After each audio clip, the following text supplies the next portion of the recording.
Hello दोस्तों, कैसे हो सभी लोग। I hope everyone is doing great and काफ़ी अच्छा चल रहा है आप लोगों का। मैं भी अच्छा हूँ, मैं भी ठीक हूँ और सेफ हूँ। तो ये डिजिटल पढ़ाई का सिलसिला अपन कंटिन्यू करते हैं और नए टॉपिक की शुरुआत करते हैं। ठीक है, will start with a new topic today. So we are learning FM financial management. Financial management is all about handling finance. ठीक है, तो आपको इतना तो समझ में आता होगा कि suppose this is a company, right. ये कंपनी को पैसे चाहिए होते हैं, so they have a various sources of funds. उसमें हमको मालूम है कि कुछ लॉन्ग टर्म सोर्सेस हैं और कुछ शॉर्ट टर्म सोर्सेस हैं।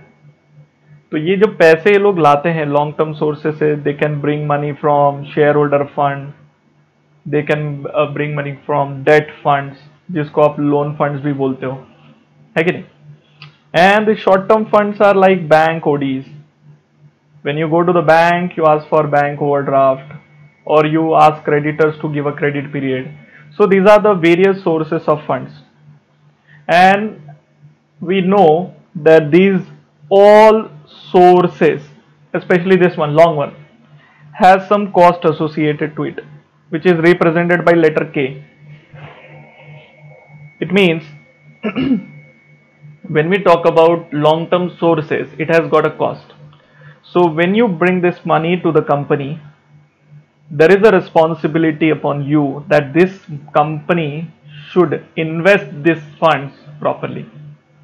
ये जो पैसे आ गए इसको इन्वेस्ट करना बहुत जरूरी है, अच्छे से इन्वेस्ट करना जरूरी है। तो कंपनी के पास जो होते हैं बहुत कंपनी के पास बहुत सारे ऑप्शंस होते हैं। तो कंपनी चाहे तो उसे प्रोजेक्ट ए में इन्वेस्ट करे, और चाहे तो कंपनी उसे प्रोजेक्ट बी में इन्वेस्ट करे, और कंपनी चाहे तो प्रोजेक्ट सी में इन्वेस्ट करे, और चाहे तो प्रोजेक्ट डी में इन्वेस्ट करे। So you can see there are different projects available. For example, company में go for a infrastructure project, और जिसको रियल एस्टेट भी बोलते हैं, है कि नहीं। या कंपनी डिसाइड करे कि चलो इंफॉर्मेशन टेक्नोलॉजी का बूस्ट है तो चलो इंफॉर्मेशन टेक्नोलॉजी में चले जाते हैं। और कंपनी में think let's not get into this, let's go get into the malls, shops, इसमें चले जाते हैं। और कंपनी में थिंक कि मूवीज का बड़ा क्रेज है मार्केट में, let's go for movies. So they are different projects. So we understand जो भी पैसे आप लाते हो उसे आपको इन्वेस्ट करना है। And preferable this projects, if you see, ये सारे प्रोजेक्ट्स नहीं कर सकते आप ऐसा नहीं बोल सकते कि मैं इंफ्रास्ट्रक्चर भी करूंगा, मैं आईटी के सॉफ्टवेयर्स भी बनाऊंगा, मैं मॉल भी खोलूंगा, मैं मूवीज भी बनाऊंगा। तो ये सब पॉसिबिलिटी पॉसिबल नहीं है। तो आप क्या करोगे पता है, यू हैव टू डिसाइड इसमें से कौन सा वाला करना है, which one you will go for. तो ऑब्वियस सी बात है, इसमें से विच वन जब आप डिसाइड करने वाले हो तो आप क्या देखोगे, कौन सा वाला प्रोजेक्ट ज्यादा रिटर्न देने वाला है आपको। बिकॉज जो प्रोजेक्ट जितना ज्यादा रिटर्न देगा तो हमको शेयर होल्डर को पे करने में, रिटर्न देने में ज्यादा अच्छा रहेगा। वैल्यू वाइज कौन सा प्रोजेक्ट अपने को रिटर्न दे सकता है। Eight the same time and also ये नोटिस करोगे कि किस प्रोजेक्ट में रिस्क कम से कम है। याद रखना, रिटर्न ज्यादा चाहिए वो तो डाउट ही नहीं है बॉस, के साथ में अपने को ये भी तो देखना पड़ेगा ना रिस्क कम से कम हो। जैसे मान लो मूवी बनाने में पूरा पैसा लगा दिया और मूवी नहीं चली तो लग गए ना भाई, जिनसे पैसे लिए तो उनको कहां से रिटर्न करोगे। तो ये इन लोगों को पैसे रिटर्न करने के लिए रिस्क हो जाता है। बट मूवी चल गई तो, मान लो हमने 3 इडियट्स या तारे जमी पे ऐसी मूवी बना दी तो then we will have a lot of money, right. So depending upon your return and risk appetite आप प्रोजेक्ट सेलेक्ट करते हो। अब कैसे डिसाइड करो कि कौन सा प्रोजेक्ट अच्छा है, कौन सा प्रोजेक्ट बुरा है, इसके लिए क्या बेसिस होना चाहिए। अभी मैं आपको बोलूं तो क्या आप अपने दिल से बोलोगे कि नहीं, मेरे दिल में ऐसा ख्याल आता है कि मूवीज अच्छा रहेगा, या कोई बोलेगा मेरे दिल में ख्याल आता है कि सर मॉल खोलते चलो। अभी मैं आपको ही पूछूं, चलो बताओ कौन सा ऑप्शन आपको ज्यादा सुटेबल लग रहा है। तो some of you might think real estate is good because उसका नॉलेज रियल एस्टेट में ज्यादा है। समटाइम आपका जो नॉलेज होता है वो ड्राइव करता है इन्वेस्टमेंट किस में होना चाहिए। कल जाके आप भी बिजनेस खोलोगे तो you will also think about no कि which business will give you more profit, at the same time which business is risky. If you don't have experience, that business will become risky for you. But we are not talking about the inexperience वाला risk. वो तो मिल जाएंगे market से, आप higher कर सकते हो अच्छे अच्छे बंदों को, and you can have them in your projects. But the problem is that I am talking about the calculation part. How will you ensure that which project is actually giving you better return?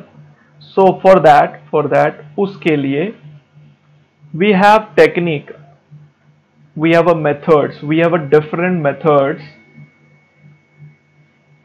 to judge which project is better or what.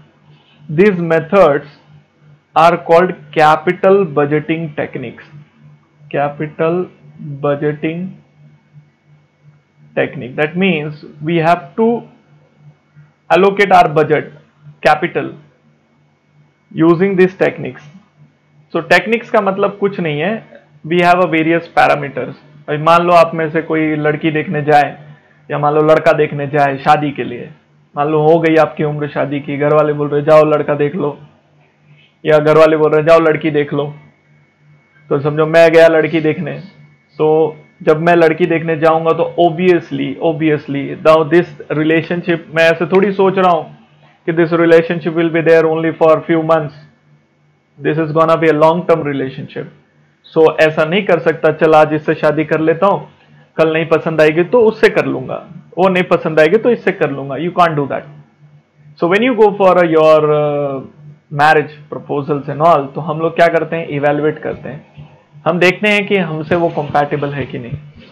Compatibility मतलब लोग उसको understanding का नाम देते हैं. कुछ लोग बोलते हैं लड़की ऐसी दिखनी चाहिए, लड़की का क्वालिफिकेशन ये होना चाहिए, मतलब काइंड ऑफ अपना अपना जो सोच है भाई. और वही कंपैटिबिलिटी नहीं मिलती है तो बात खत्म.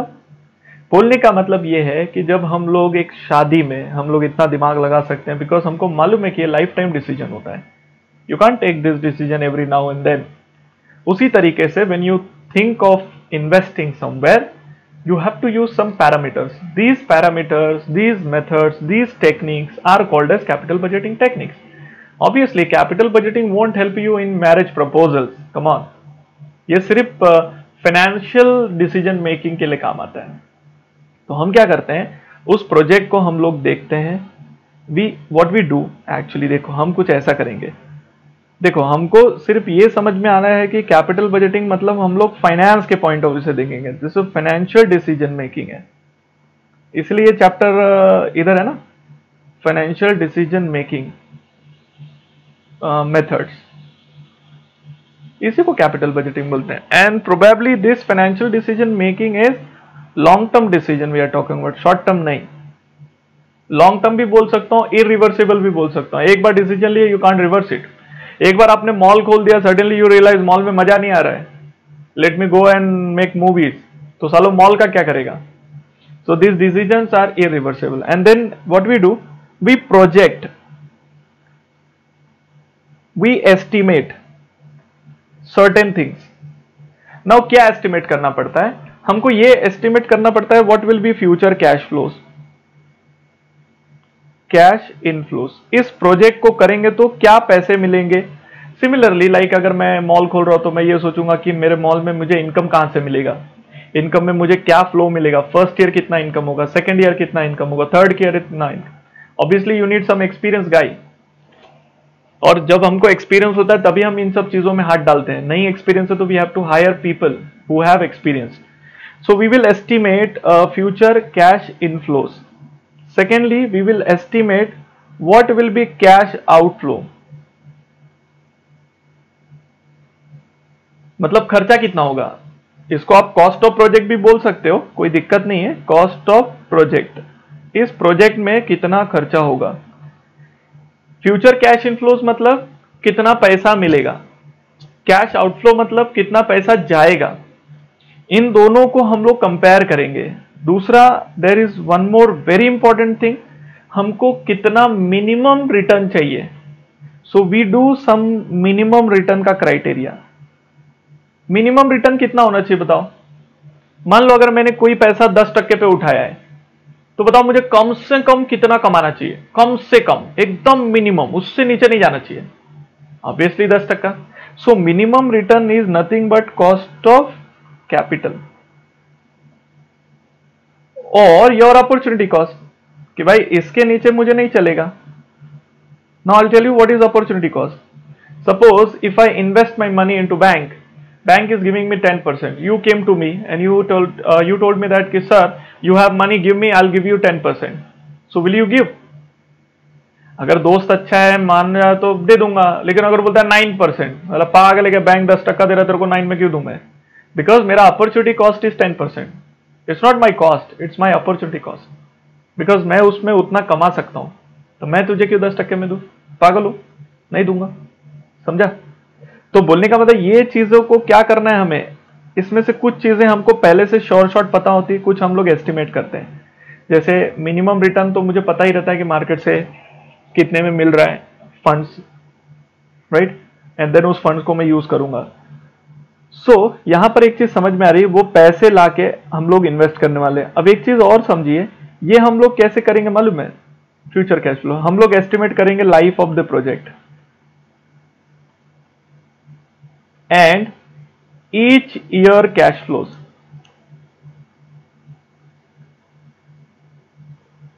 Cash inflows.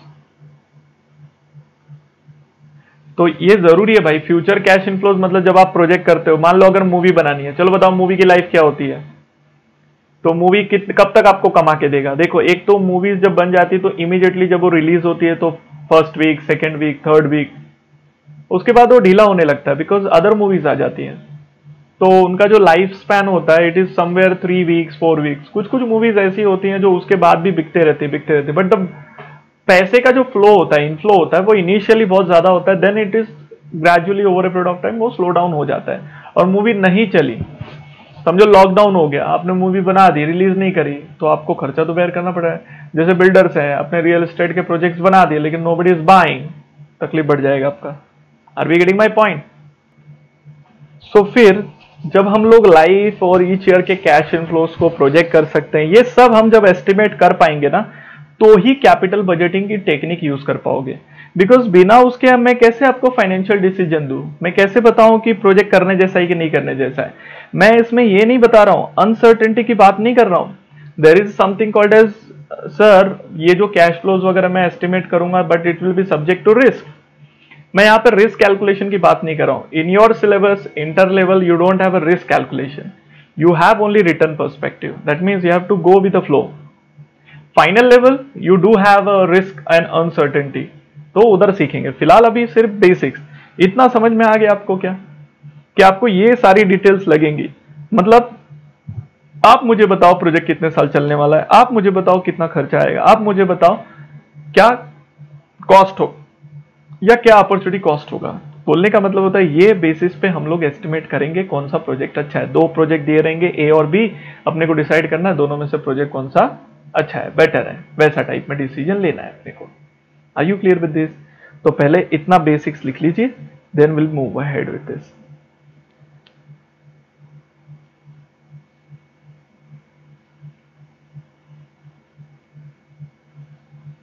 चलो, एज वी हैव अंडरस्टूड, तो अपने को कौन कौन से मेथड्स यूज करने हैं. So I will give you the names of the methods. Just लिख रहे हैं, उसको बाय हार्ट करने मत जाओ. I will give you the capital budgeting methods which we have. There are 2 different methods. One is called a traditional method. बेटा, traditional method मतलब पुराने मेथड है. पुराना मतलब होता है without time value of money, value of money वाला method है. And one is a modern method. आपको समझ में आ गया रहेगा क्या? Yes, with time value of money. मेरा राइटिंग सुधर गया यार, है ना? धीरे धीरे प्रैक्टिस कर करके मैं सुधर गया हूं. तेरा राइटिंग सुधरा क्या? देख ले. Without time value of money में कौन कौन से मेथड अपने को प्रैक्टिस करने. One is called pay back period. सो पे back period, PBP.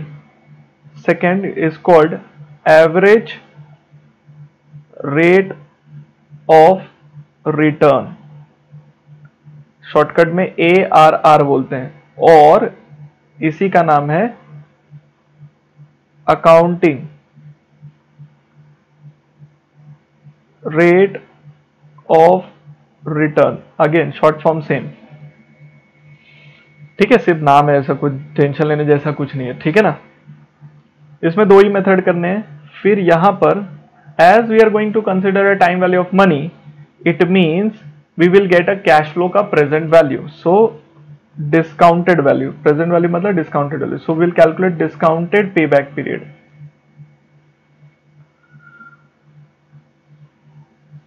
Second, we will calculate net present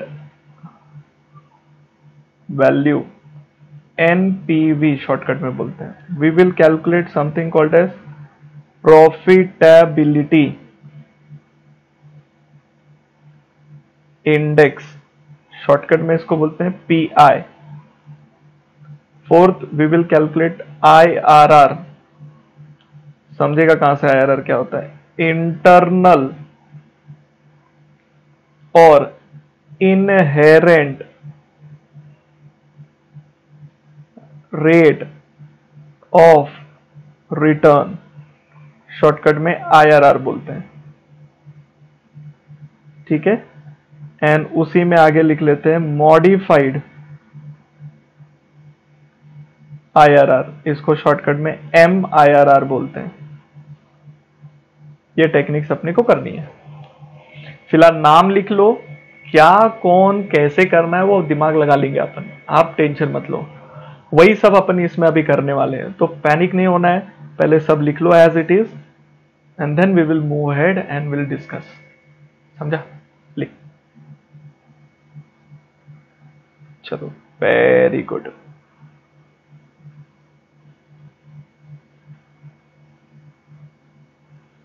चलो, तो first method we have is called pay back period, but उसके पहले I want you to understand profit जो होता है, profit जो return होता है, प्रॉफिट बोल रहे हैं, वो दो टाइप का होता है बेटा। एक होता है जिसको आप नेट प्रॉफिट के नाम से जानते हो, और इसी को आप बुक प्रॉफिट के नाम से जानते हो। एक होता है जिसको कैश प्रॉफिट बोला जाता है। क्या फर्क है दोनों में, जमीन आसमान का। नेट प्रॉफिट मतलब उसमें सब खर्चे, जो भी खर्चे आप मानते हो वो सब खर्चे लिख के माइनस करके जो प्रॉफिट बुक्स ऑफ अकाउंट में दिखता है वो वाला। बट उसका मतलब है कि उतना कैश है तुम्हारे पास, जरूरी नहीं है। जैसे for example, I will give you the example to understand in a better way. सुनो ध्यान से, मान लो कोई चीज मैंने बेची सेल्स 100 रुपए में, ठीक है। इसको बेचने के लिए इसको बनाना पड़ा COGS, मान लो 60 रुपीज। तो सभी को समझ में आ रहा है कि I would get a profit before depreciation and tax. Assume कि डेप्रीसिएशन अभी तक माइनस नहीं हुआ है, 40। मान लेते हैं डेप्रीसिएशन जो है वो 10 रुपीज का है। कितना है बेटा, 10 rupees. Let's minus 10 rupees to 30 rupees आया। इसको बोलेंगे प्रॉफिट बिफोर टैक्स। ध्यान दो, कोई गड़बड़ नहीं करेगा, कोई लिखेगा नहीं, please pay attention what I want to say, लिखो मत, सुनो। फिर टैक्स का जो रेट है, मान लेते हैं 40% टैक्स रेट है। चलो फटाक से बताओ टैक्स कितना भरना पड़ेगा। सर 40% के हिसाब से आपको 12 रुपीज टैक्स भरने पड़ेंगे। क्यों रे, 30 रुपीज के ऊपर टैक्स भरना पड़ेगा ना, PBT। ओके, बताओ प्रॉफिट आफ्टर टैक्स कितना, इज इट 18 रुपीज। किसी को नहीं समझा तो पूछ लो कि सर ये 18 रुपीज आपने कैसे निकाला। बेचा, बेचने बनाने का खर्चा, फिर डेप्री माइनस किया, फिर वो सब माइनस करके पैट आ गया 18 रुपीज। मेरा सवाल आपसे ये, मान लो अगर ये डेप्री नहीं होता, मान लो ये डेप्री नहीं होता, अगर ये 10 रुपीज नहीं होता तो कितना होता मेरा प्रॉफिट।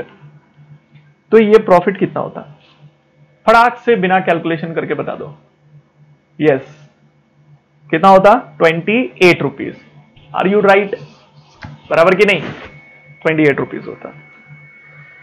अच्छा, अब मैं आपको एक और चीज बताता हूं। चलो, वो 28 तुम्हारे दिमाग में रखो। मान लेते हैं ये सब हमने ना, हमको इतना, अभी इसका कैश बुक बनाता हूं मैं, यहां ध्यान दो।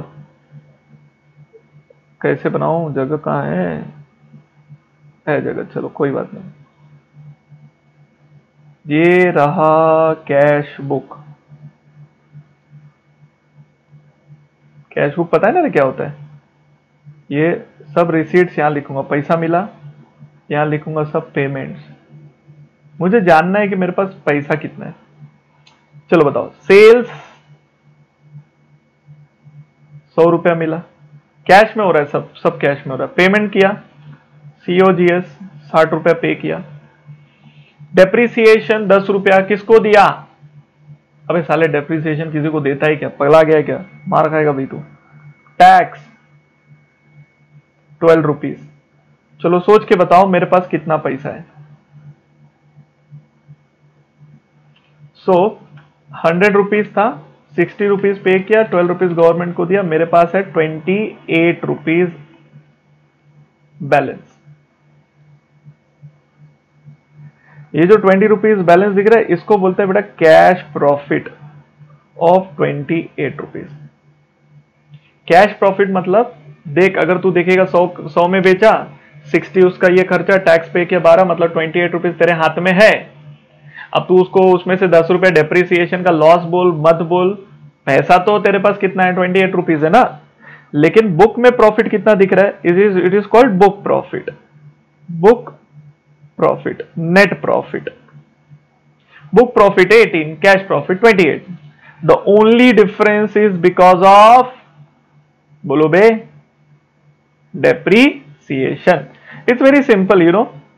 अगर मुझे कैश प्रॉफिट निकालना था तो मुझे सिर्फ इसमें क्या ऐड कर देना था? डेप्रीसिएशन। कितना? 10 रुपीज। अगर वो ऐड कर दिया, वो नॉन कैश एक्सपेंस था जो मैंने माइनस किया था ऊपर, तो ऐड करते ही मुझे क्या मिल जाएगा? Cash profit which is 28. Simple. Did you understand what is a cash profit and what is a book profit? ये समझा? और अगर मान लो डेप्री नहीं होता तो क्या होता?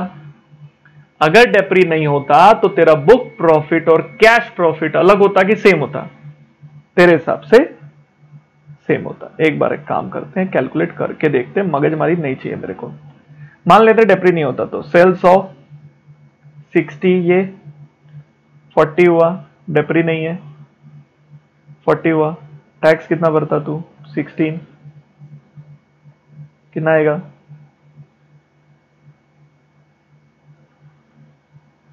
24। डेप्री है नहीं तो ये 24 ही रहेगा ना। अब आप नोटिस करो, आपका बुक प्रॉफिट और कैश प्रॉफिट दोनों सेम, लेकिन इधर तो 28 आया था, इधर 24 हो गया। डेप्री हटा दिया तो 24 क्यों हो गया? The only reason is that because of depreciation, ये इधर माइनस होता है ना, तो तुझे टैक्स कितना भरना पड़ा? 12 रुपया। ये माइनस नहीं हुआ तो टैक्स कितना भरना पड़ा? 16 रुपया। क्यों? क्योंकि इनकम टैक्स डेप्रिसिएशन को एक्सपेंस मानता है, जबकि वो एक्सपेंस नहीं है। एक्चुअली देखेगा तो तेरा पैसा तो नहीं जाता ना, बट डेप्रिसिएशन को दे अलाउ एज एक्सपेंस, इतने माइनस करने देते हैं। तो जब वो माइनस करने देते हैं तो कहीं ना कहीं तो प्रॉफिट क्या हो जाता है? कम हो जाता है। डेप्रिसिएशन की वजह से टैक्स बचता है। You save your taxes. इस कैलकुलेशन को दिमाग में ठूसो। वापस मैं रिपीट करता हूं, डेप्रिसिएशन माइनस किया और उसको ऐड किया, उसको ऐड किया। क्यों ऐड किया? To calculate my cash profit. क्योंकि कैश कितना पड़ा है, जो तुमने माइनस किया था नॉन कैश बोल के, उसको आपने वापस से क्या कर दिया? ऐड बैक कर दिया। तो सर डेप्रिसिएशन आप माइनस ही क्यों कर रहे हो जब ऐड करना था? ओ हीरो, अगर डेप्रिसिएशन माइनस नहीं करेगा तो इधर देख, माइनस नहीं किया, इधर देख 24, तो 24 आ रहा है। डेप्रिसिएशन की वजह से टैक्स बेनिफिट मिलता है, उसको माइनस नहीं करेगा तो कैलकुलेशन गड़बड़ कर देगा तू पूरा। तो डेप्रिसिएशन पहले माइनस करो, फिर प्रॉफिट कैलकुलेट करो बिफोर टैक्स, उसके ऊपर टैक्स कैलकुलेट करो, and then you add back the depreciation because it is a non cash expense and you get a cash profit. Why I am emphasizing on cash profit is very important because in our entire calculation of capital budgeting, it is the cash profit that matters to me. मुझे इससे लेना देना ही नहीं है कि book में profit क्या होता है, बैलेंस शीट के प्रॉफिट में क्या आता है, पीएनएल में क्या प्रॉफिट आता है. I am interested in how much cash I am getting in hand. तो वो इंपॉर्टेंट है यहाँ पे कैलकुलेशन. यहां तक भेजे में उतरा क्या तेरे कैलकुलेशन. तो कैश प्रॉफिट कैसे निकालना है, तो वो हम लोग ने एक चीज समझ लिया कि डेप्री माइनस करो, टैक्स माइनस करो, फिर डेप्री वापस से क्या कर दो, एड बैक कर दो, so that you get a cash profit. मतलब कैश कितना है, क्योंकि हम लोग कैश बुक थोड़ी बनाते बैठेंगे यहाँ पे कि पूरा चलो भाई कैश बुक बना के देखते हैं. ना ना ना ना ना, नॉट रिक्वायर्ड. ये बनाएंगे ही नहीं हम लोग. This is just for your knowledge. Calculation करके दिखाया मैंने. और अगर डेप्री पहले नहीं माइनस, अगर माइनस करके माइनस अगर तुमको लगता है ऊपर माइनस करके नीचे ऐड करने की जरूरत नहीं है, तो देख प्रॉफिट बदल जाएगा, 24 हो जाएगा. तो ये गलत है, माइनस करना पड़ेगा. अगर डेप्री क्वेश्चन में दिया ही नहीं है तो देन माइनस करके कोई मतलब नहीं है. अगर डेप्रिसिएशन नहीं दिया तो कोई टेंशन नहीं है. लेकिन मान लो टैक्स रेट नहीं है, तो टैक्स नहीं है तो क्यों माइनस करके ऐड करूं. बिकॉज माइनस करोगे टैक्स पे कोई फर्क नहीं पड़ेगा, वापस ऐड बैक करने का कोई मतलब नहीं बनता है. तो ये कुछ कैलकुलेशन है जो अपने को काम आएंगे. तो हमको एक चीज समझ में आ गई, बुक प्रॉफिट और कैश प्रॉफिट दो अलग चीज का नाम है. और ये इस तरीके से चलता है. ठीक है, इसको कॉपी करो, इसको कॉपी करो. अब सुनो, ये जो टेक्निक्स लिखाई थी ना, इस सभी टेक्निक में कैश प्रॉफिट यूज होता है, except this one. Only method uses book profit और नेट प्रॉफिट. बाकी सारे मेथड जो पे बैक पीरियड बोलो, डिस्काउंटेड पे बैक बोलो, एनपीवी बोलो, सारे मेथड क्या यूज करते हैं, कैश प्रॉफिट कॉन्सेप्ट को यूज करते हैं. All other method you see they uses cash profit. ठीक है, यहां तक समझ में आ गया आपको. चलो, हमको ये समझ में आ गया what is cash profit, what is book profit. अब हम लोग मेथड करेंगे तो क्या थोड़ा समझेगा. Okay, so suppose I have a 2 project A and B. आप बताओ इसमें से कौन सा वाला प्रोजेक्ट करना चाहिए. दोनों में कैश आउटफ्लो, मतलब जो प्रोजेक्ट में इन्वेस्टमेंट लगना है वो 100 रुपए है. कोई तकलीफ. दोनों का लाइफ बता देता हूं. इसकी लाइफ है 10 इयर्स, इसकी लाइफ है 20 इयर्स. ठीक है, दोनों में कैश इनफ्लो बताता हूं पर एनम. हर साल उतना मिलेगा. मान लेते हैं इसमें मिल जाएगा अपने को 50 और इसमें मिल जाएगा से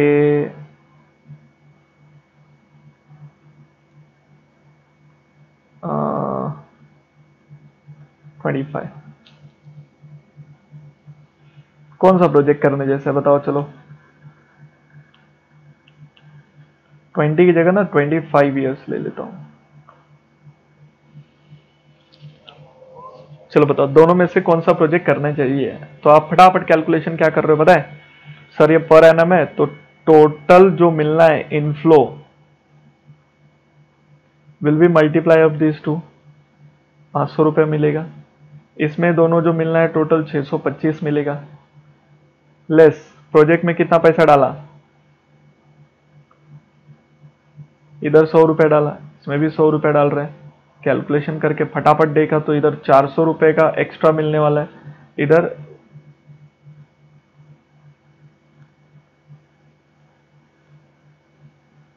525 एक्स्ट्रा मिलने वाला है. तो बताओ कौन सा प्रोजेक्ट अच्छा है. Think and tell me. तुम्हारा दिमाग लगाओ.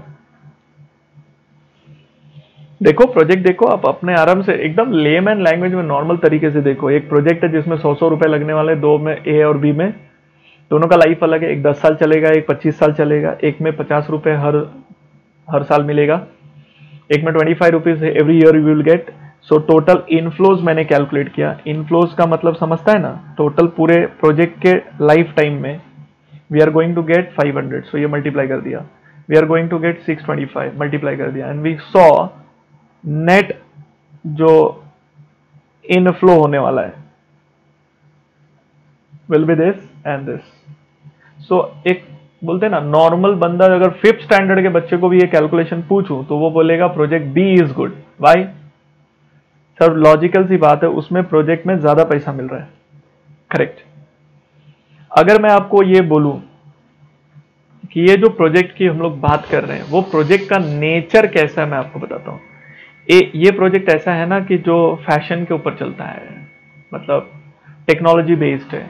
तो यू अंडरस्टैंड, अच्छी अच्छी कंपनीज होती हैं, टेक्नोलॉजी चेंज होती रहती है। लाइक पहले देखो कर्व वाली टीवी आती थी, CRT डिस्प्ले आता था। अभी आप देखोगे तो कौन सा वाला आता है? अभी फ्लैट स्क्रीन आता है, फिर अभी तो LED आ गया। तो you see the technology is changing. Not every one has survive this. Even mobile phone में you must have heard Nokia was there, now it is no more. So you can see the when technology changes your market god knows. मतलब बोलने का मतलब ये है मेरा कि तूने जो 10 साल का प्रोजेक्ट का एस्टिमेट दिया, जो 25 साल का एस्टिमेट दिया, you are not sure whether the project will be 25 years के लिए रहेगा कि नहीं रहेगा। रहेगा तो श्योर है इतना कमाओगे, रहेगा तो श्योर है इतना कमाओगे, लेकिन प्रोजेक्ट रहेगा कि नहीं रहेगा वो श्योर नहीं हो। ऐसे केस में डिसीजन किस पे लेना चाहिए? अब तू प्रोजेक्ट पर ही श्योर नहीं है और तू डिसीजन ले ले ये बोल के कि हाँ भाई ज्यादा पैसा मिलेगा, ज्यादा पैसा मिलेगा। अरे लालची, ज्यादा पैसा मिलेगा, ज्यादा पैसा मिलेगा चक्कर में पता चला प्रोजेक्ट बंद हो गया, पैसा ही नहीं मिला। कितने सारे प्रोजेक्ट्स बंद हो गए रहेंगे। आप सोचो जिसने लॉकडाउन के पहले अभी अभी दुकान खोला रहेगा, जस्ट उसको थोड़ी मालूम था दुकान बंद हो जाएगी। But this is something very exceptional situation, but there are situation which we know there is a huge competition in the market. So we can not say कि भाई प्रोजेक्ट सर्वाइव करेगा। ऐसे केस में सब लोग क्या करते हैं बताओ? ऐसे केस में लोग क्या करते हैं मालूम है? लोग ये सोचते हैं कि जितना पैसा मैंने डाला है कम से कम वो पहले आ जाए। चलो बताओ, इसमें से ए का पैसा पहले कब रिकवर होएगा और बी का कब रिकवर होएगा? अगर हर बार 50 रुपीज मिले हर साल, how much time it will take to recover the money 100 rupees? चलो बताओ, 50 रुपीज अगर हर साल मिले तो कितना टाइम लगेगा रिकवर करने में? तो 50 50 50 50 4 साल। यस। सो उस 4 साल को हम लोग बोलते हैं पे